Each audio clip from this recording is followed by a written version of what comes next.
Beautiful. Okay. Okay, hi everybody. It's a beautiful afternoon in the neighborhood, so we'll kind of get started. We're going to be covering the sadness and acceptance today. But I just want to mention to you next week, the fourth talk, Pat Opes, who's our grief counselor, will be here next week to do a presentation. And also, if you guys have any questions you'd like her to address, if you can put them in the chat, or you can send them to me via my email, vince@startingpoint.org. And I'll make the announcement again at the end. Okay, so I'll be with her tomorrow. She's going to be with us. That's kind of a tradition we do every year. The fourth talk of this series, Pat normally does it. Okay. I want to begin by doing a reading from the language of letting go. And I picked a reading from February 17th. Acceptance. My basic recovery concept that never loses its power to work miracles is the concept called acceptance. Yet we do not achieve acceptance in a moment. We often have to work through a mirage of feelings, sometimes anger, outrage, shame, self-pity, or sadness. If acceptance is our goal, eventually we'll achieve it.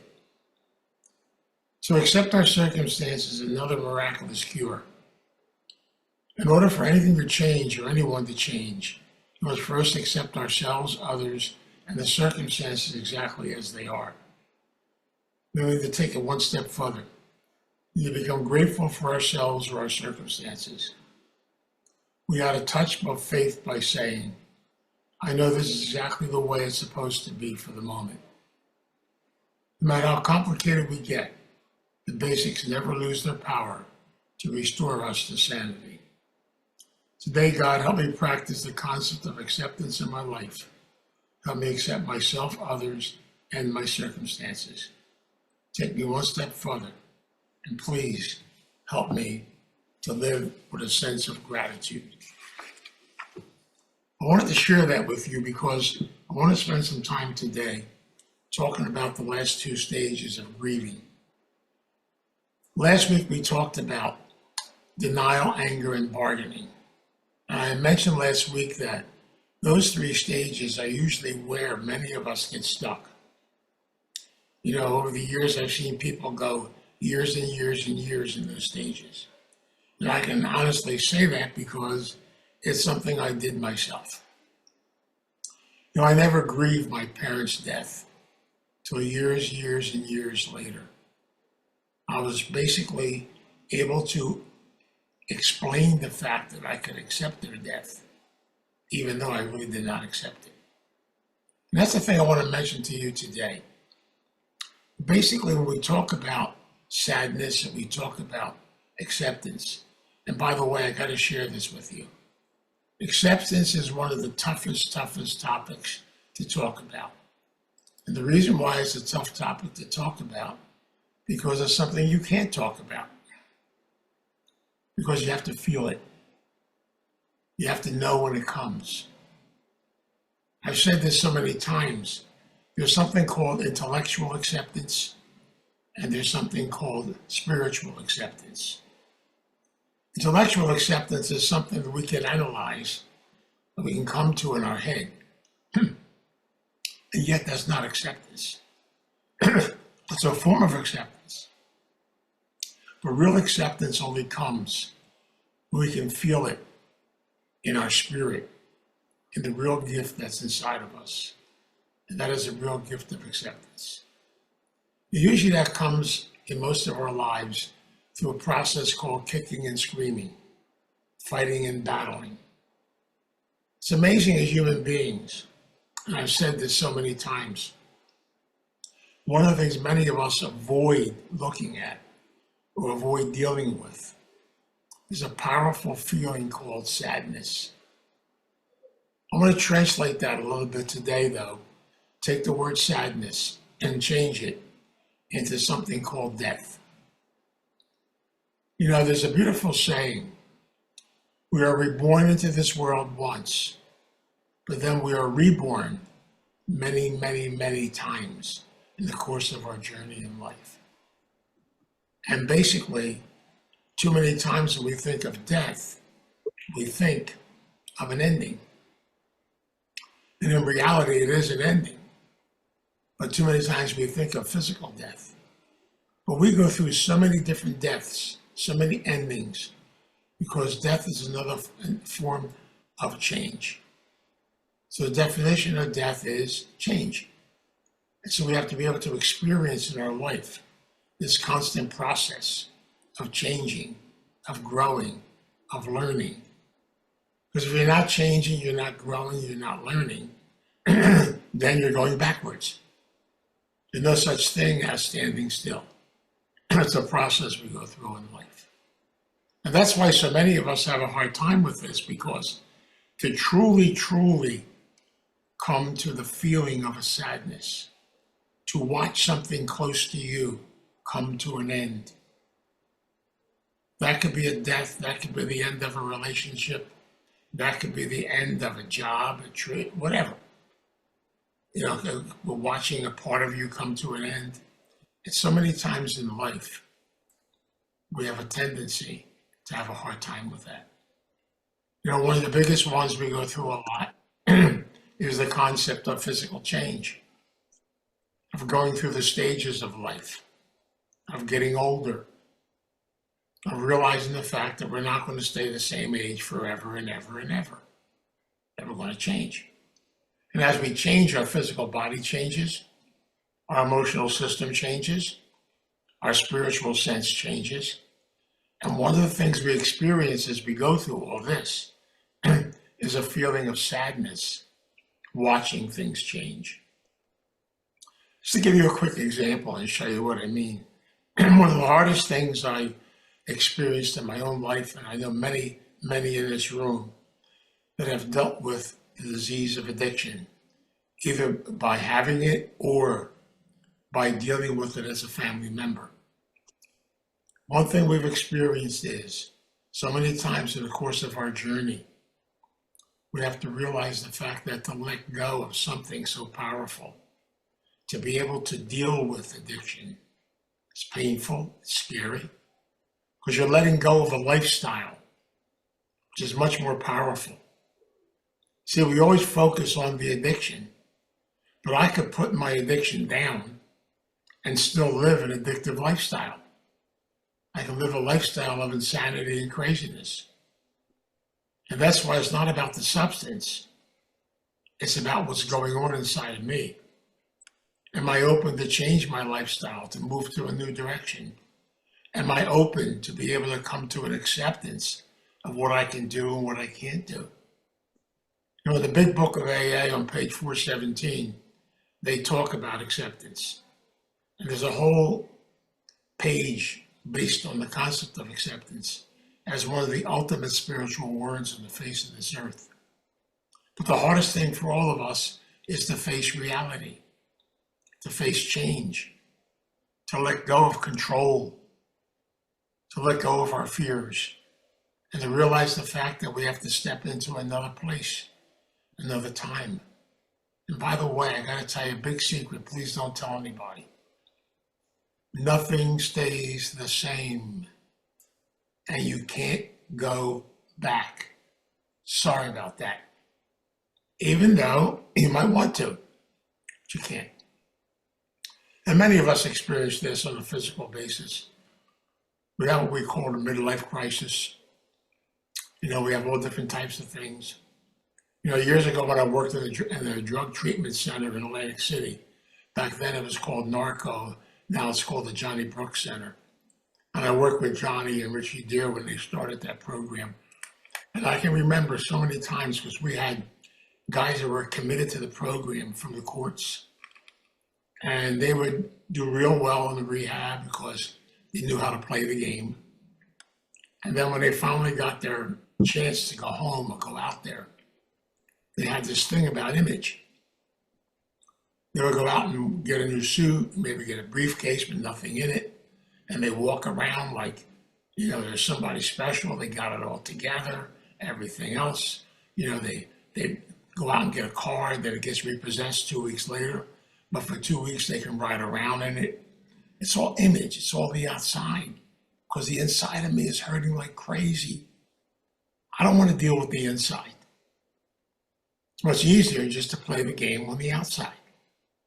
And many of us, not to have to face the reality of what is, go into a fantasy world, a make-believe world. And it's not happening. I've seen this so many times in people that have been confronted and their relationships are coming to an end, and they have decided it's not ending, even though the other person is ending it. You know, a classic case of this, one of the guys was in my halfway house when I had, started when it was a halfway house, a guy named George. George, you know, worked for the railroad. George was a real active alcoholic, came to our place, went through treatment, was doing really well physically. His wife, while he was in treatment, decided she had enough of him. She got a divorce. She moved on to a new phase of her life. She mailed the divorce papers to Starting Point. By the way, I still have them in a drawer. And basically, I confronted George about it, and George said to me, "I'm not divorced." I said, "George, yes, you are." "No, I'm not. I will never be divorced. I'll be married forever and ever and ever. I don't care what she says. We're not divorced." And what can I tell you? The bottom line was, George went to his death still believing he wasn't divorced. Every time I pulled those papers out, he would walk away. He would make believe they weren't there. See, that's one of the reasons I use that as an example, because so many times we have the hardest time having to face something that's painful, because there's a sadness in it. There's a closure in it. There's a saying goodbye. And that's why so many times, even so many of us don't realize it, but there's things in our life that we need to do closure on, to bring to rest. And yet so many times in life, it's the easiest thing to do is to ignore it, make believe it's not there, to go back into denial, to go back to analyzation, to go back and forth and back and forth and back and forth. We're strange human beings, we really are. We have this fixation where I think we kind of enjoy beating ourselves up. I've often said this. I wonder why we always got to do everything the hard way. You have to get a good headache. Then after we ate the whole bottle of Excedrin, we basically still have the headache because we don't want to face things we have to face. And yet in reality, what's the beautiful thing about life? Life is being able to come to that realization, to feel the sadness. You know, when you lose someone close to you, there's a sadness to it. When you begin to lose even members of your own family, there's a sadness to it. When you begin to see changes in your own life, it's hard to be able to say goodbye to things you can't do anymore. I was sharing this the other day. I spent 20 years of my life refereeing basketball, umpiring baseball, and there's still a piece of me at age, I'll be 85 this year, and there's still that little insanity up here that says, come on, Vince, you can still referee a basketball game. Could you see me at 85 running up and down that damn court with those gazelles? You know, I would have to stand in the middle and just watch them go by. They'd probably knock me over in the process. The reality is, there's a sadness to that. I feel sad that I can't do that anymore. Now I have to go and watch a basketball game on TV and ref the game for the referee. That's the closest I can get to it now. But you know, it's all part of life. Change. Everything changes. We change. Even our recovery program, there's no cooker cutting, you know, no magic. You know, I love that phrase we have in our recovery program, you know, There is no magic in recovery. It's hard work. It's a constant process of discovering and learning new things about yourself. But it's also being able to say goodbye, to be able to do closure and let go of things, and be able to realize I can't go back. So many times in the course of life, we try, and I realize over and over again, I use it, one of the examples that I always use all the time is somebody who basically was in a relationship, and we see it in my book, I wrote about it. So many times the thing has ended, it's over, it's done. The only thing is, we haven't buried it yet. And I basically want to keep it alive one way or another. And many times what happens is, we even play a game in relationships called rebounding, where I find somebody new, but never let go of the old. It's called a substitute. We do this with addictions a lot of times. Put one down, pick up another one, then pick up another one. Until we exhaust that one, then we try another one. But basically, what am I doing? I'm avoiding, I'm running away, I'm going to a fantasy world, because I don't want to feel that one powerful feeling. The feeling of sadness and the feeling of watching a part of my journey and a part of my life come to an end. That feeling of being able to say goodbye. It's a hard thing to do, but we have to. I was talking about this the other day. When I was younger, and I was younger at one time, it was amazing. I was running groups 4 nights a week. I was going to rehabs, giving talks. I was getting on an airplane every 6 weeks and flying to Florida, working in 4 rehabs in Florida. Did that for 7 years, back and forth, running like a nut. I was a gazelle. It was crazy. Can I do that today? No. But I look back at that period of my life, would I change it? Probably would change some things. But the reality is, that's part of my history. It's over, it's done. Can't do that anymore. First, my body won't let me do it. And secondly, I'm not going to jump in an airplane every 6 weeks. Go back and forth and be like a crazy person. Can't do that. I remember when I was the EAP counselor for the Philadelphia Water Department, I was doing workshops at 3 a.m. in the morning for the 3rd shift. That really is called insanity. You know that, don't you? And my wife used to say to me, "You're sick. You're crazy. You're nuts." I said, "No, I'm not. I'm being a good soldier." The bottom line is, she was right. She usually is anyway. The bottom line is, I'm realizing over and over again, sometimes you don't want to hear things you need to hear, or see things you need to see. Why do you think it takes us so long to make a decision, to be able to do a closure? Even on jobs sometimes. You keep trying to do the job the way you did it in the past. We see this happen so many times in the course of the journey. We fight, we battle change, but change is part of life. Look at all the changes Starting Point has gone through over the years. We're 48 years old this year, and I've seen all kinds of changes. And yet, you know what? We have to keep moving forward, moving in new directions. Do you have to like it? No, but you have to accept it.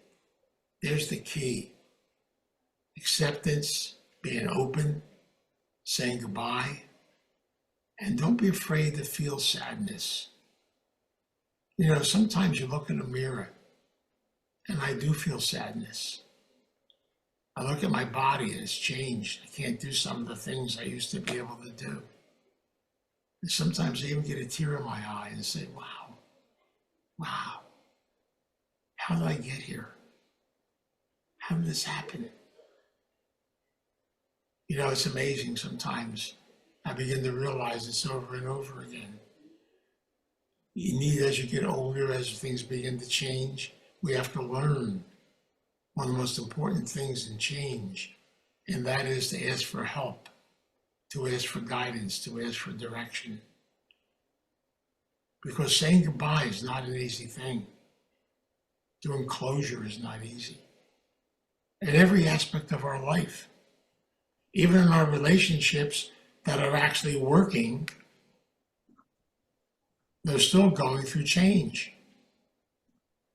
All you have to do, my wife and I did this about 4 weeks ago. We got out our marriage book 36 years ago. We looked at the pictures. The first thing we said was, who's that person? Where'd they come from?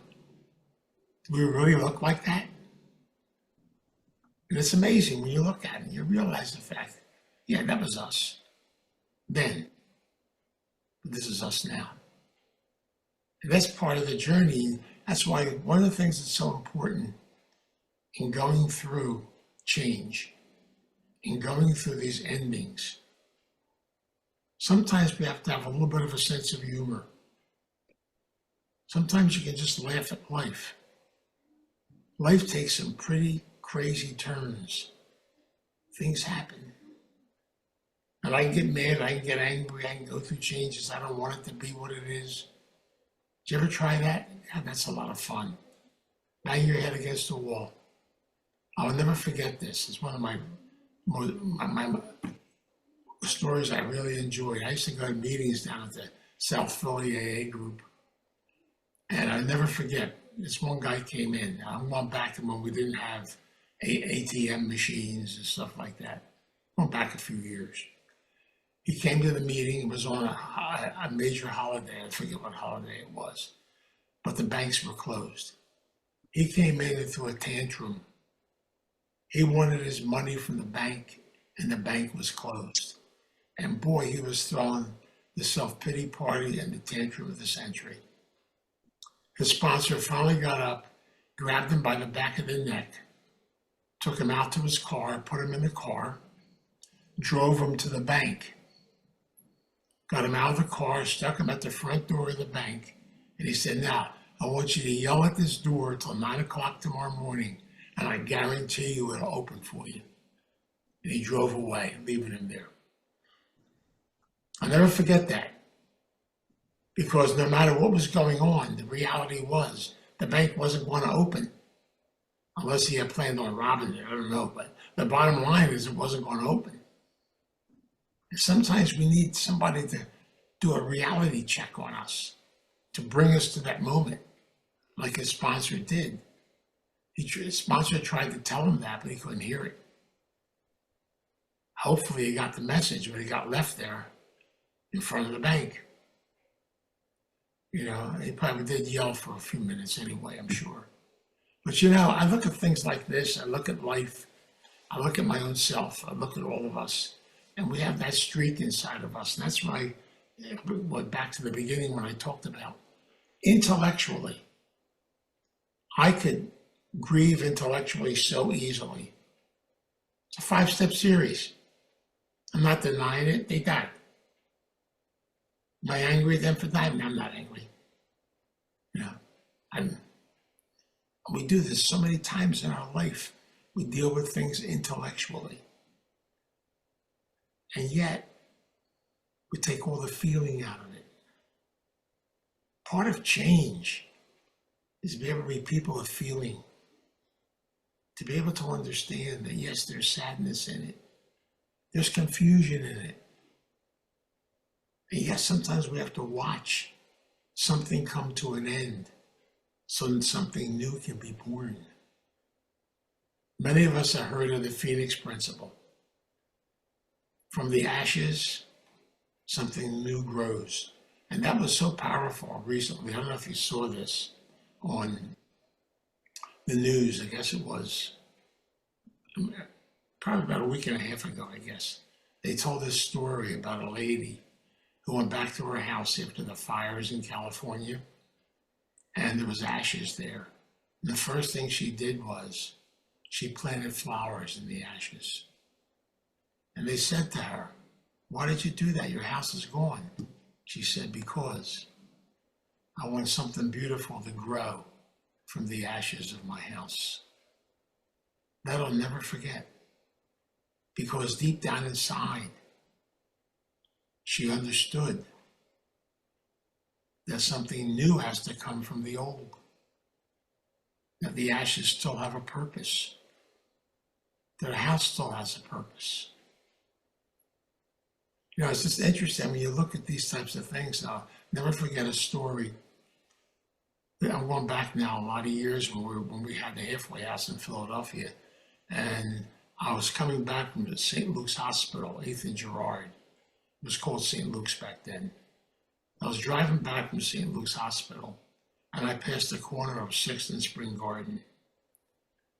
As I passed the corner, they had just demolished a house there, and it was like a big open parking lot. And something caught my eye. So I pulled over, I parked, I walked over to the lot. What amazed me was there was a crack in the cement, and a nice, beautiful plant was growing out of the crack. Then I thought about something when I saw that. I said, did somebody come here and plant this in the middle of cement? I said, no. That plant was lying dormant underneath that cement until somebody cracked it, opened it, and sunshine came in, and all of a sudden something beautiful began to grow. Does that sound like us? That sometimes my father used to say, we have a disease called oncapatosa. In Italian, that means brickhead. We got to do it the hard way. Eventually, deep down inside, many of us already are connected to the fact of where we have to go and what we have to do. And we finally are able to cross over that crossroad and allow the beauty inside of us to start to grow. That's called acceptance.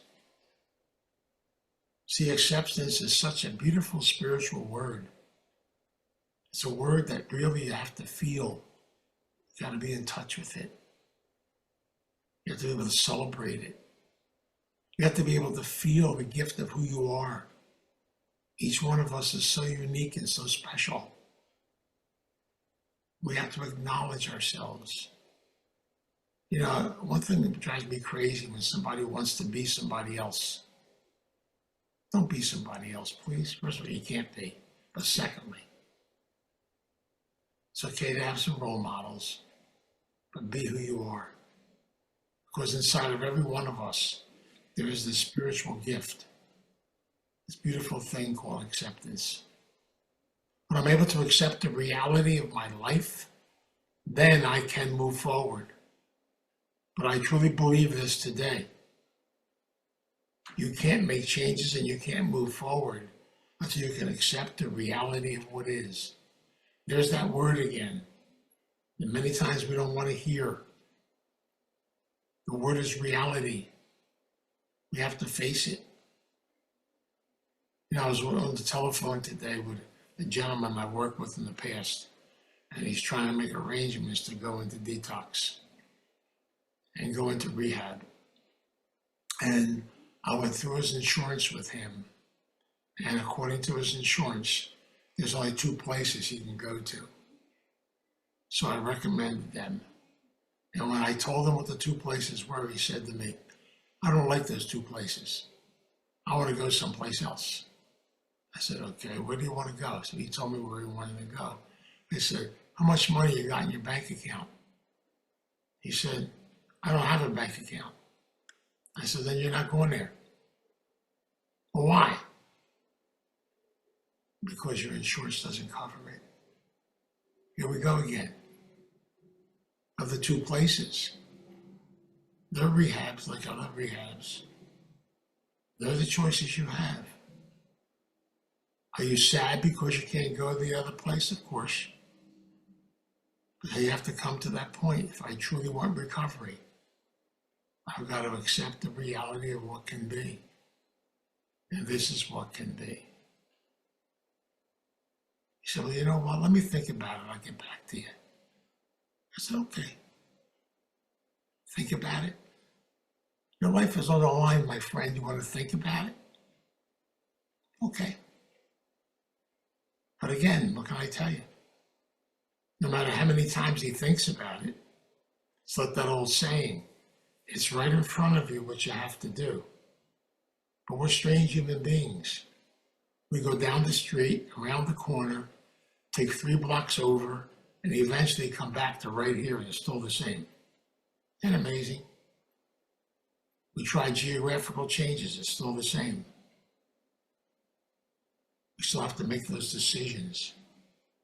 And I'm no different than you or anybody else. Making decisions are not easy, but you have to make them.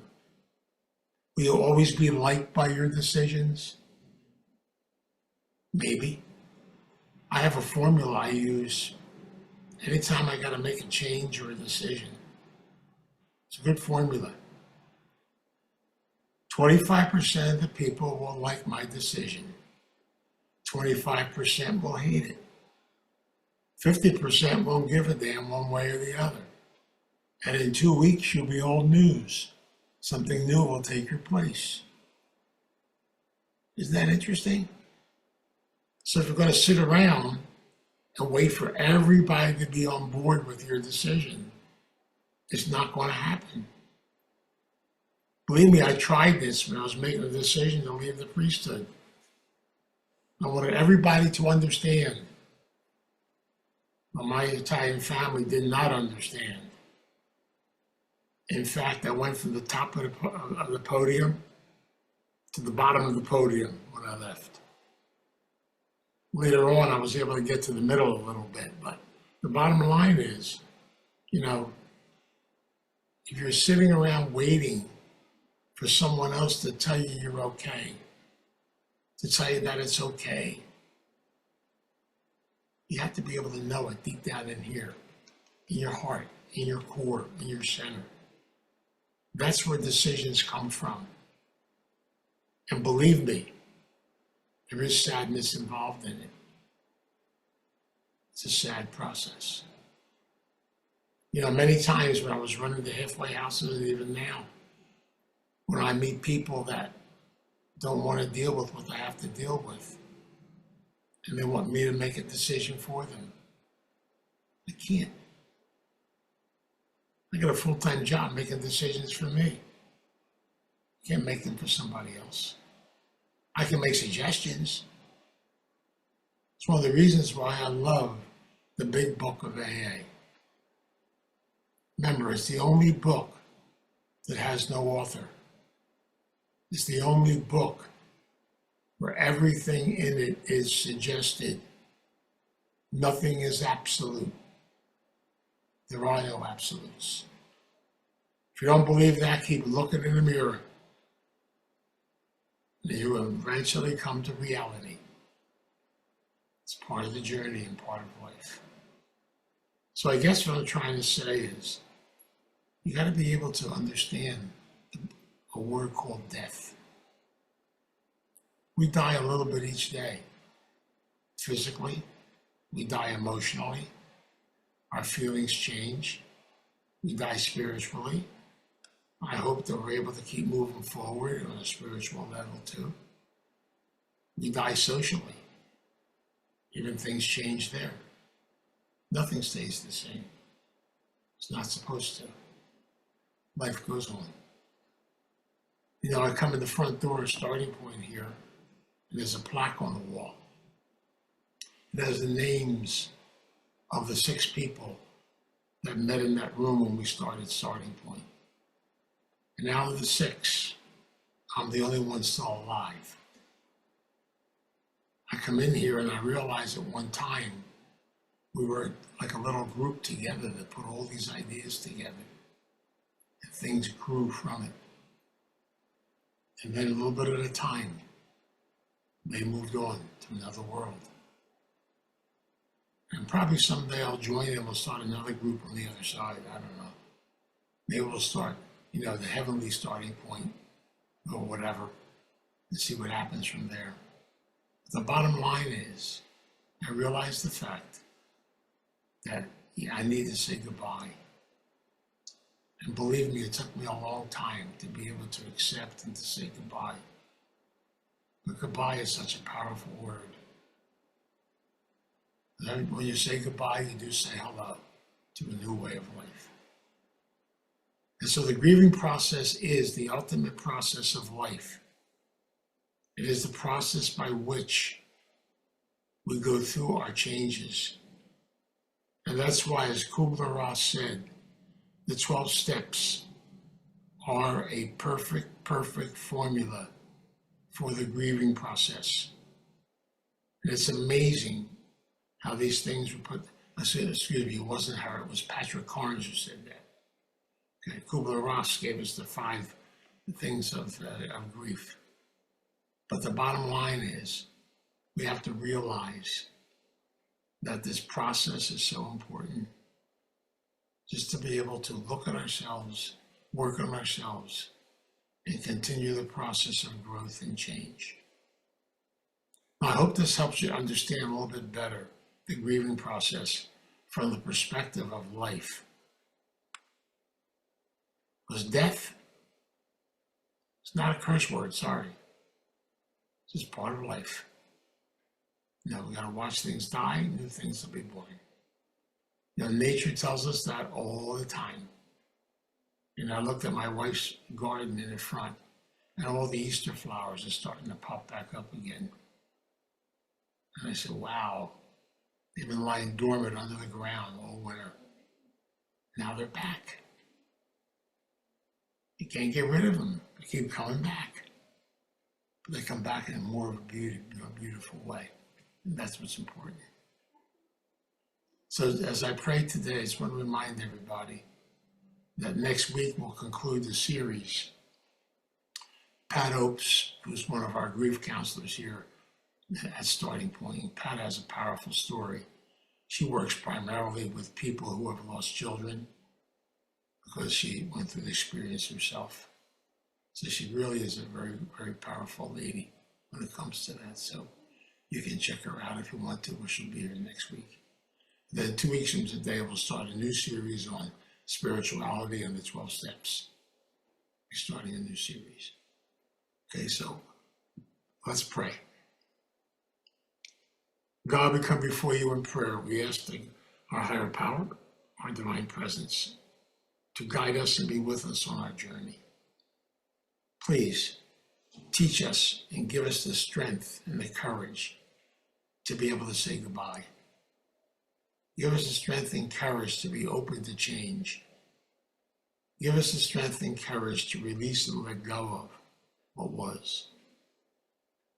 Help us to be able to accept the reality of life, the reality of what is. Teach me to realize that growth and developing a sense of growth reminds me that you are in charge. You are our guide. You are our strength. Thank you. Thank you, thank you, thank you. First of all, for the gift of life, for the gift of the journey. And thank you so much for walking alongside of me as I walk some of those painful steps I have to walk. Teach me, please, not to keep my mind closed, but be open to listen, to be open to guidance, be open to new directions, be open to new things, and allow growth to take place from what you say goodbye to. So we pray for this strength, we pray for this courage, and we pray for it every day in your name. Amen.